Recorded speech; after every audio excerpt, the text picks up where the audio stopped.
At our engagement party, she joked I'm marrying him for the money, obviously. Everyone laughed. I laughed too and replied, "Good thing we signed a prenup this morning, right?"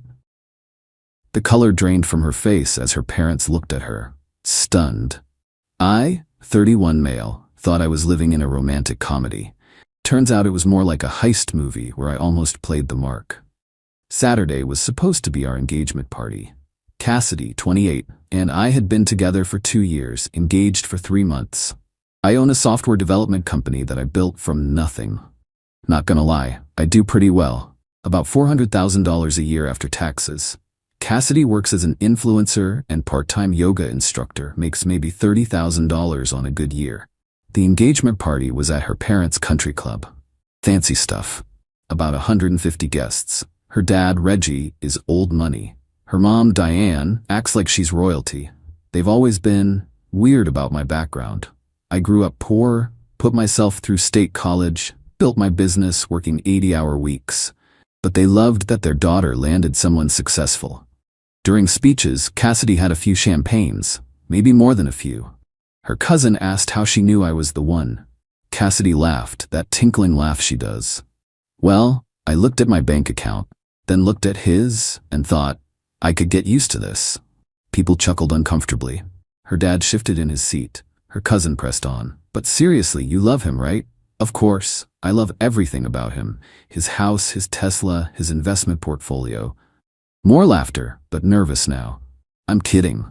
But seriously, after dating all those broke artists and musicians, finding someone with actual money was like, finally, I'm marrying him for the money, obviously. She was drunk, but there was truth in wine. Everyone laughed because what else do you do? I laughed too. Raised my glass. Good thing we signed that prenup this morning, right, babe? Record scratch moment. Cassidy's face went from flushed pink to sheet white. What? The prenup? The one your dad's lawyer recommended. I looked at Reggie innocently.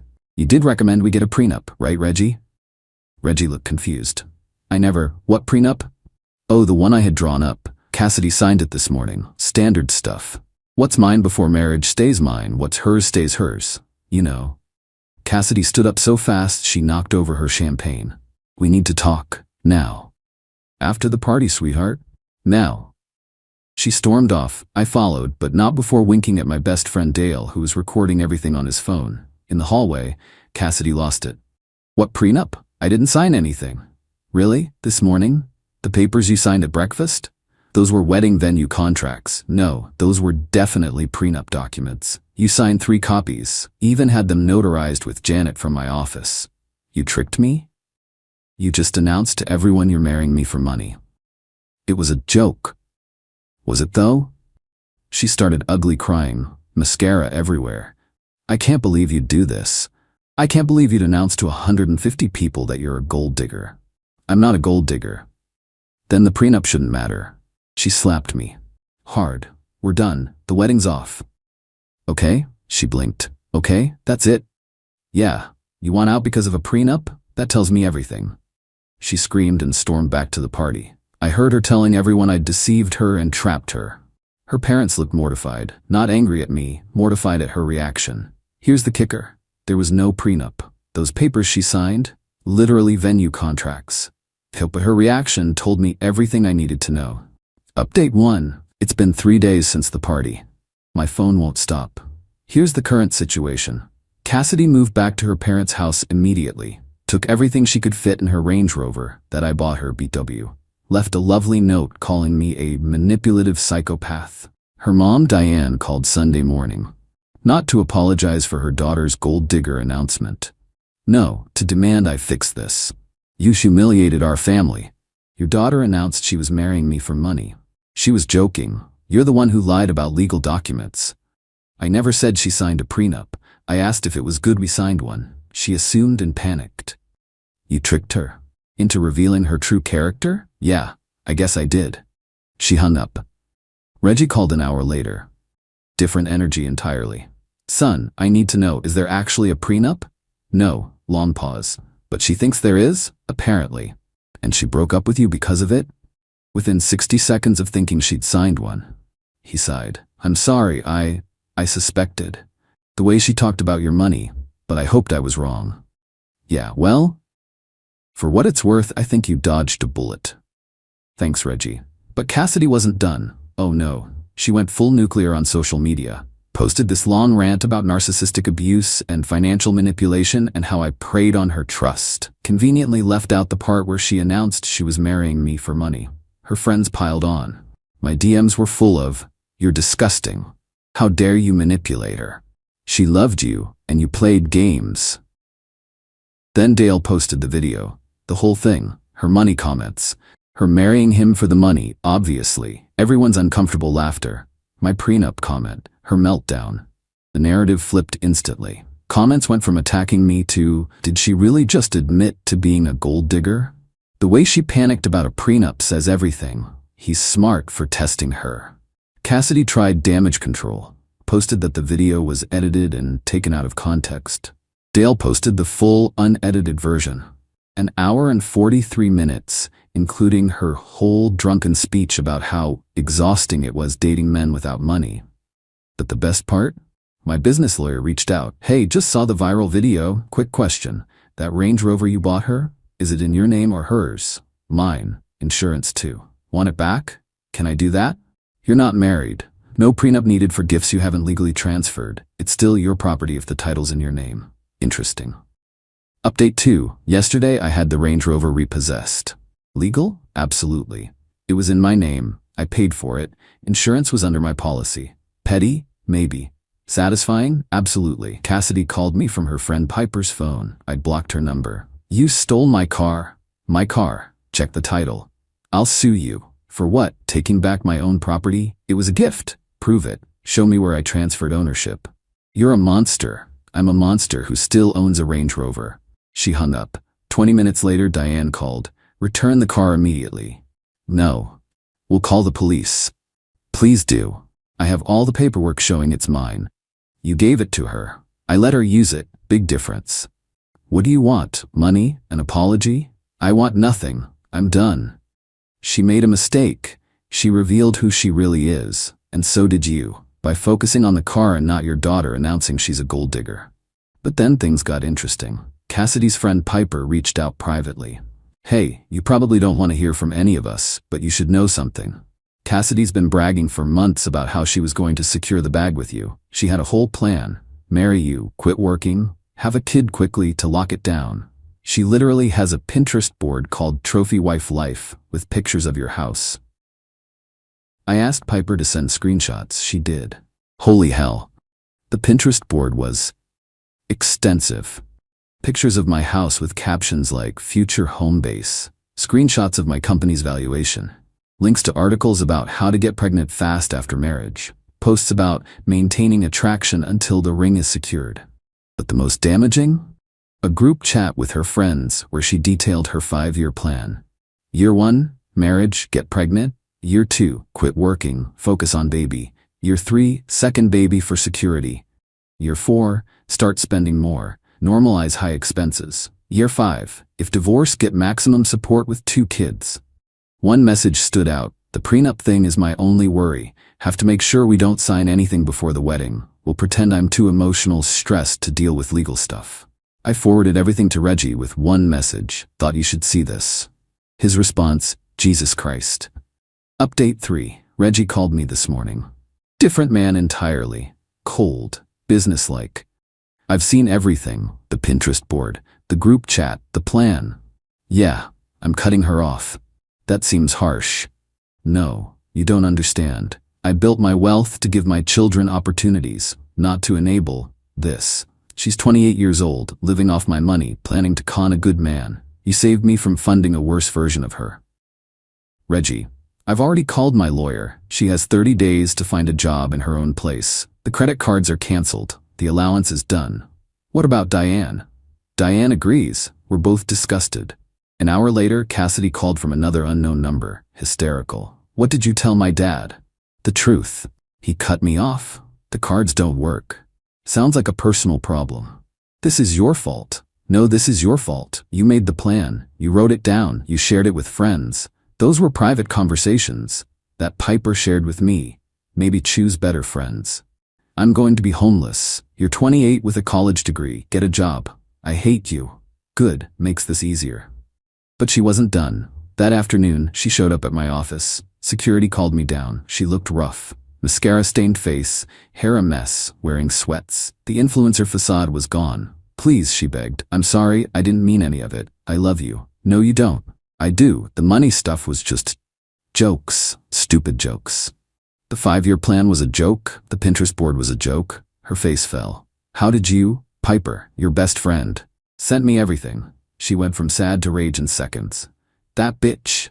See, this is the real you. The mask keeps slipping. I'll change. Into what? A different person? Because that's what it would take. You're throwing away 2 years. I'm avoiding a lifetime of manipulation. Security stepped forward. Ma'am, you need to leave. I'm not leaving without my ring. Oh right, the engagement ring, a $45,000 cushion-cut diamond. The ring you're wearing? It's mine. Actually, legally, it's a conditional gift. The condition was marriage. No marriage, no ring. You can keep it until the wedding date passes, then I'll expect it back. You can't do this. Watch me. Security escorted her out. She keyed my Tesla in the parking lot. Cameras caught everything. Filed a police report and insurance claim. Update 4. It's been 2 weeks since the engagement party. The wedding was supposed to be in 3 months. Deposits are lost, but honestly, small price for freedom. Cassidy's world has completely imploded. According to mutual friends, her parents gave her 30 days to get out. She's now 14 days in, no job, no prospects. She tried to move in with Piper. Piper blocked her after Cassidy found out about the screenshots. Her other friends are busy. Whenever she needs a place to crash, she's been applying for jobs but has 0 actual work experience beyond influencer. Her Instagram engagement tanked after the video went viral.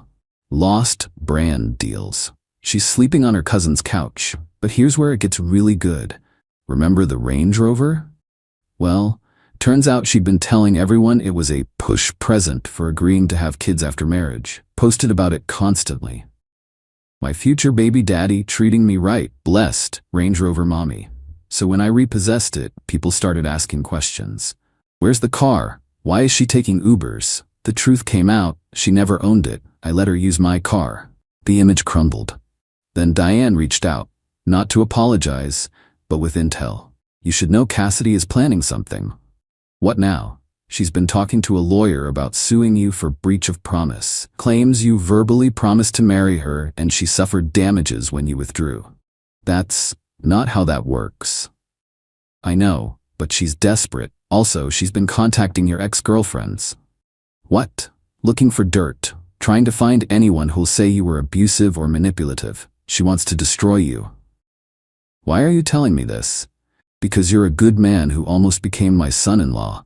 And because my daughter has become someone I don't recognize. Or maybe I'm finally seeing who she always was. The ex-girlfriend thing was real. My ex Riley texted me. Hey, just FYI, your ex-fiancé messaged me asking if you were ever abusive. I told her you were the best boyfriend I ever had, and she was an idiot for losing you. She blocked me, lol. My other ex, Zoe, sent similar. Cassidy contacted me fishing for dirt. I told her to get therapy. Should I be concerned? Then came the lawyer letter. Some ambulance chaser demanding $200,000 for emotional damages, loss of lifestyle, breach of verbal contract, defamation. My lawyer laughed. Actually laughed. Sent back. She admitted on video to marrying for money. No verbal contract exists. Truth is an absolute defense against defamation. Counter notice for the keyed Tesla, $8,000 in damages. Haven't heard back. Final update. Been half a year since the engagement party disaster. Figured I'd give one last update since people keep asking. The wedding date came and went. I spent what would have been my wedding day in Cabo with Dale and some buddies. Got drunk on the beach, watched the sunset, thanked the universe for the narrow escape. The engagement ring? She tried to keep it. Claimed it was a gift. I had my lawyer send a formal demand. She ignored it. I filed a civil suit. The judge took one look at the evidence, including her own admission she was marrying for money, and ordered her to return it immediately. She had to pay my legal fees too. Sold the ring for $38,000. Donated half to a financial literacy program for young women. Felt poetic. Where's Cassidy now? Last I heard, working at a department store selling makeup, living with 3 roommates in a sketchy apartment. Dating some crypto bro who talks big but drives a 2008 Honda. Posts inspirational quotes about surviving narcissistic abuse. Lost 90% of her Instagram followers. Her parents still have her on timeout. Reggie reached out last month, invited me for golf. Weird, but I went. I owe you an apology, he said on the 9th hole. We enabled her, gave her everything, never made her work for anything, created a monster. It's not entirely your fault. It is though. We knew she was materialistic, shallow. We just hoped marriage would mature her. That's not how it works. I know that now. By the way, I'm starting a foundation for financial literacy. Want to ensure other kids don't turn out like her. Would you consider being on the board? I said yes. It's actually been rewarding. We've helped dozens of young adults learn actual money management. The irony? Cassidy applied for a grant from the foundation. She didn't know I was on the board. Her application talked about overcoming financial abuse and rebuilding after betrayal. We denied it. Not because of me, because she literally admitted in the application that she'd never had a job before age 28 and blamed others for her situation. As for me, started dating someone new. Heather's a pediatric surgeon, makes twice what I do. When I told her about the prenup test, she laughed and said, I would have signed a real one. I protect my assets too. We've been together 4 months. She insists on splitting everything 50-50. It's refreshing as hell. Oh, and the best epilogue? Cassidy's crypto bro boyfriend? He convinced her to invest her makeup counter savings into his revolutionary coin. It crashed. She lost everything. Posted a tearful video about being scammed by another narcissist. Piper commented, maybe date for character instead of wallets? Cassidy deleted the video. Sometimes the best revenge is just letting people face the consequences of who they are. Cassidy wanted to marry money instead of a person. Now she has neither. And honestly, we're both exactly where we deserve to be. P.S. To everyone asking how I knew to test her with the fake prenup, I didn't plan it. When she made that money comment, it just came out. Call it divine inspiration or my subconscious protecting me. Either way, that split-second decision saved me from a lifetime of manipulation. P.P.S. Reggie sent me a birthday card last week. Inside it said, thanks for not becoming my son-in-law. We both knew what he meant. The Tesla repair? Insurance covered it, but they went after Cassidy for the deductible. She had to set up a payment plan. $50 a month for the next 3 years. Every payment is a reminder of what greed costs.